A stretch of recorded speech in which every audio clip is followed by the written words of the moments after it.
Hello guys, তো এখন বিকেলবেলা ঘুম থেকে উঠে গেছি। এখন কটা বাজে?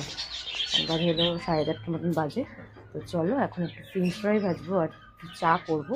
তো চলো চা করে দিন দেখা হচ্ছে। এদিকে চা ফ্রেঞ্চ ফ্রাই কমপ্লিট। তো চলো খেতে খেতে গল্প হচ্ছে। আমাকে এগুলো খাসতে হয় না, এগুলো তো পাপড়ের মতো খাসতে হবে।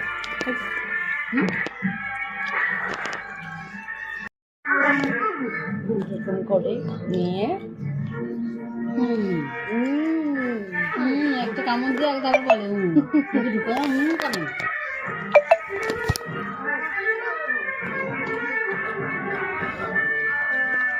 অম্বুলের বাবা মা সব একবারে আসবে।